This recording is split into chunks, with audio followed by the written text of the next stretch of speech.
बस इंसाफ लैन तक लड़ते रहेंगे और उम्मीद है कि मोदी साहब कुछ फैसले करेंगे। ਅਸੀਂ ਉਹਨਾਂ ਨੂੰ अपील की है, रिक्वेस्ट की है और पीएम हाउस ने भी किया कि ਅਸੀਂ ਤੁਹਾਡੀ मीटिंग कराने अगर मीटिंग हो जाएगी तो मोदी साहब ਨੂੰ सारे मुद्दे दसांगे। अगर जस्टिस नहीं मिलेगा तो जब तक जस्टिस नहीं मिलेगा, मेरे दोस्त दीपक सक्सेना साहब ने उन्होंने हुणे एक गल बड़ी शानदार की थी कि जब तक इंसाफ नहीं मिलेगा असी फाइट करांगे इंसाफ।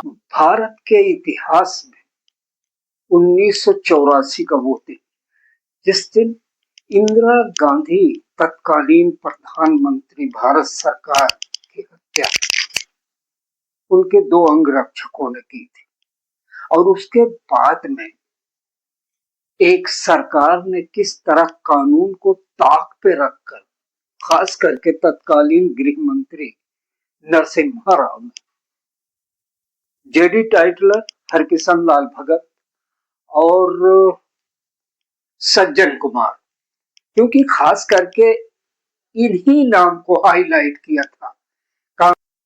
31 अक्टूबर की शाम को जब घोषित किया गया कि इंदिरा गांधी की डेथ एम्स में हो चुकी है, तो उसके बाद में फिर सुनियोजित ढंग से एक दंगे फैले, एक संप्रदाय विशेष सिखों के खिलाफ, और दिल्ली 41 साल बीत गए। इंसाफ के लिए लड़ाई लड़ रहा एक योद्धा गुरचरण सिंह बब्बर, और आज भी जबकि वो उम्र के चौथे पड़ाव में पहुंच चुका है, लेकिन वो खामोश नहीं और अपने साथियों के साथ, जिसमें सभी संप्रदाय के लोग हैं, सरकार से आज भी इंसाफ मांग रहा है। और इस पर एक ऐतिहासिक किताब लिखी गई है।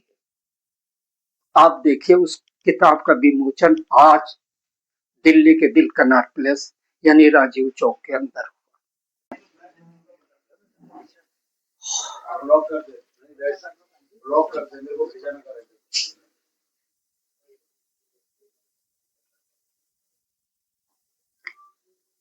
और ये वो मुअज्जिज़ हस्तियां जो इस ऐतिहासिक पुस्तक के विमोचन में उपस्थित हैं।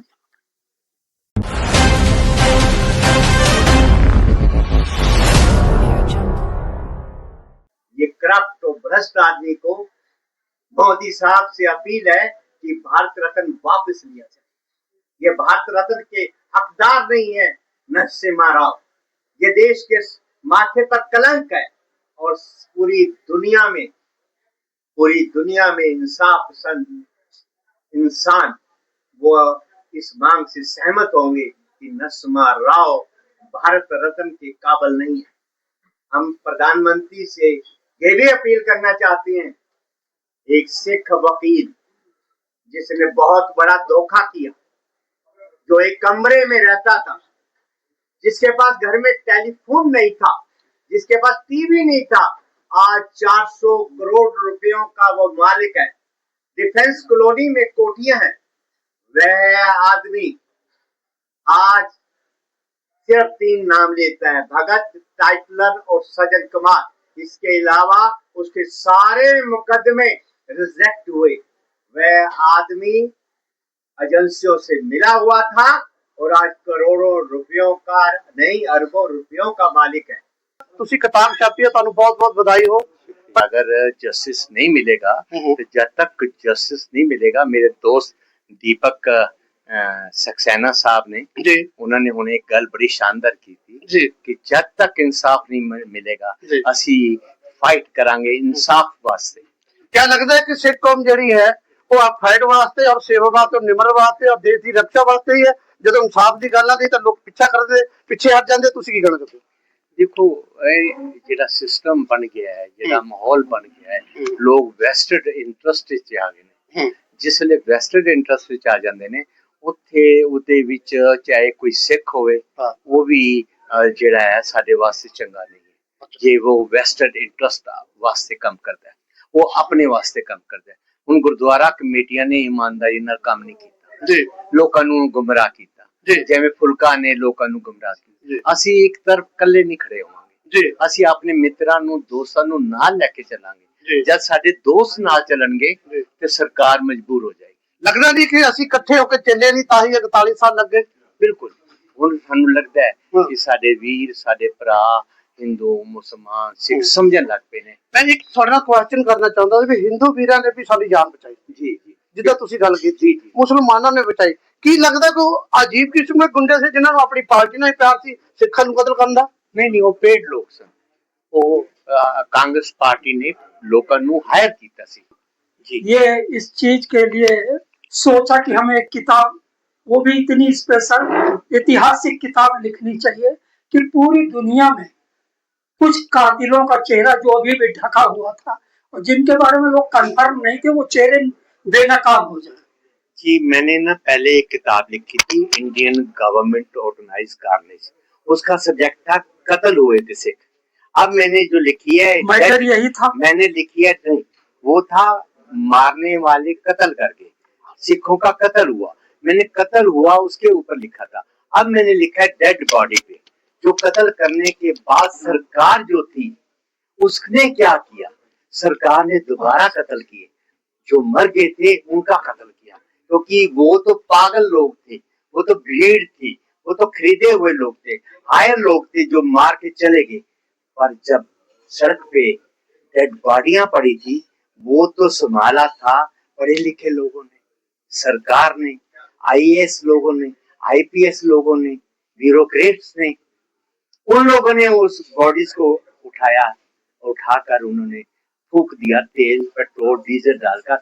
मेरा दुख जो वो है, जो मेरा बहुत, जिसकी मुझे बहुत मैं तड़पता हूँ, वो इसलिए कि ये डेड बॉडियां पढ़े लिखे लोगों ने, देश चलाने वाले लोगों ने, आईएएस आईपीएस लोगों ने, बड़े काबिल लोगों ने इन डेड बॉडियों को बड़े करूर तरीके से उठाया, बड़े करूर तरीके से लेकर इसको फूंक दिया। और जिन्होंने फूंका उनको मैंने एक्सपोज किया है इस किताब में।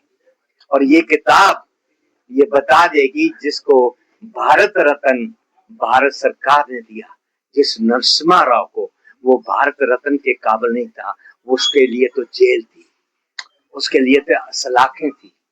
आखिरी सवाल जी, किताबें आए दिन छपती हैं जी, हजारों राइटर हैं जी, और बहुत सारे पब्लिकेशन हैं, जी, जी, किताबें आती हैं दम तोड़ देती हैं।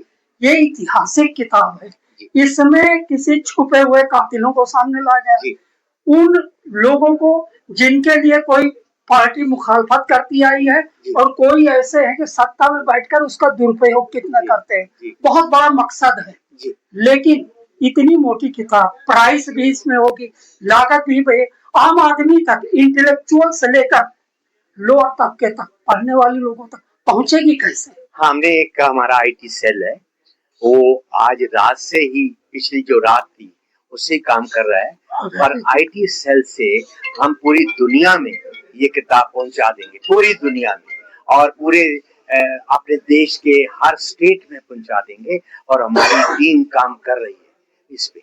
और ये किताब, आज जमाना बदल गया है, लोगों की मुट्ठी में 3 किताबें होंगी, पंजाबी में, हिंदी में, इंग्लिश में। मैं अभी आपके मोबाइल पे डाल दूंगा। नरसिम्हा राव से भारत रत्न अवार्ड वापस ले। हम मांग करते हैं एच.एस. फुल्का एडवोकेट को, जो सरकार ने पद्म श्री अवार्ड दिया है, वह वापस होना चाहिए। और हजारों विधवाओं जो विधवा हुई हैं, उनकी आर्थिक हालत बहुत खराब, उनके घर की हालत बहुत खराब, उनको बीमारियों ने उनके साथ चिपक गई है, बीमारियां, वो बीमार हैं, उनका कमाने वाला कोई नहीं है, उनकी हालत बहुत खराब है। इसलिए हम मोदी सरकार से मांग करते हैं, सरकार 1-1 करोड़ रुपया उस विधवा को दे जिसके घर में कुछ नहीं है,